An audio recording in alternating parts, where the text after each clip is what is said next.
Story of خواجہ معین الدین چشتی ان ہندی۔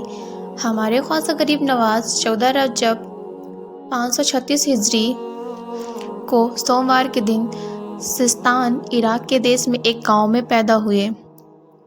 کچھ عالموں کا الگ الگ کہنا ہے، الگ الگ تاریخ میں یہ بتاتے ہیں۔ بہرحال 9 سال کی عمر میں آپ حافظ قرآن ہو گئے۔ خواجہ غریب نواز کی تعلیم ان کے گھر پر ہی ہوئی تھی۔ وراثت میں آپ کو ایک چھوٹا سا باغ اور ایک پنچکی ملی تھی۔ حضرت ابراہیم کندوجی سے ملاقات ہونے کے بعد جب دل کی دنیا بدلی تو اسے بیچ کر پیسہ غریبوں میں بانٹ دیا اور خود حق کی تلاش میں نکل پڑے۔ آپ نے اپنے پیر حضرت خواجہ عثمان ہارونی رحمۃ اللہ علیہ کی 20 سال تک خدمت کی۔ اس دوران آپ حضرت کا بستر، کھانے کے برتن، پانی کی مشق اور اپنا سامان کندھے پر لاد کر گھومتے پھرتے تھے۔ آپ نے 51 بار پیدل حج فرمایا۔ ماشاء اللہ!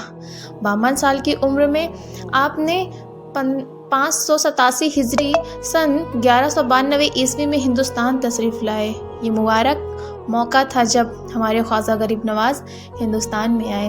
اجمیر پہنچ کر آپ کو اسلام کی تبلیغ شروع کرنے سے پہلے کن کن حالاتوں سے دوچار ہونا پڑا اسے دہرانے کی ضرورت نہیں ہے۔ بہرحال آپ نے اپنی روحانی طاقت سے شاہی اور شیطانی طاقتوں کا مقابلہ فرما کر انہیں زیر فرمایا۔ آپ ہمیشہ لوگوں کے لیے کافی فکر مند رہتے تھے۔ آپ غریبوں کی کافی مدد کیا کرتے تھے اور آپ ہمیشہ دکھی لوگوں کے مسیحا بنے۔ انسانیت کی خدمت کو اپنا مشن بنا کر اسلام کی تبلیغ شروع فرمائی۔ آپ نے اجمیر اور آس پاس کے علاقوں میں اسلام اور امن کا، شانتی کا پیغام گھر گھر پہنچایا۔ آپ نے ایک ہی کپڑے میں زندگی بتائی۔ کپڑے پھٹنے پر پیوند لگا لیا کرتے تھے۔ پیوند لگاتے لگاتے اس کا وزن 6.5 کلو ہو گیا تھا۔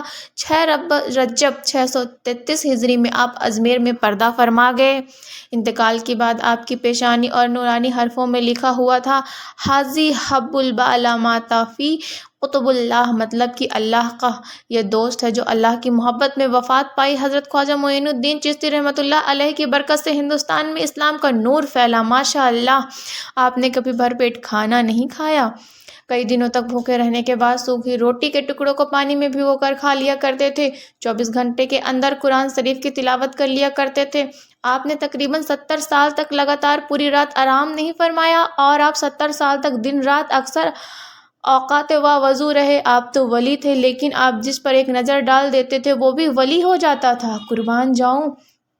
کافی دنوں تک آپ استغفار میں، کسی چیز میں ڈوب جانا، اسی طرح کے عالم میں آنکھ بند کیے ذکر الہی میں گم رہتے تھے۔ نماز کے وقت حجرے سے تشریف لا کر جماعت سے نماز ادا فرمایا کرتے تھے۔ آپ آج بھی آستانہ دین دکھیوں، حق پرستوں کے لیے مرکز عقیدت بنے ہوئے ہیں، جہاں روزانہ ہزاروں لوگ آتے ہیں اور ہاتھ پھیلاتے ہیں۔ آج بھی اجمیر کو آپ کے نام سے دنیا میں جانا جاتا ہے۔ سالانہ عرس کے دوران دنیا بھر کے لاکھوں لوگ آپ کے دربار مقدس پر آتے ہیں۔ یا اللہ! ہم سب کو خواجہ غریب نواز کے در پر حاضری دینے کا موقع نصیب عطا فرما۔ خواجہ غریب نواز ہم سب کو اپنے در پہ بلائیں۔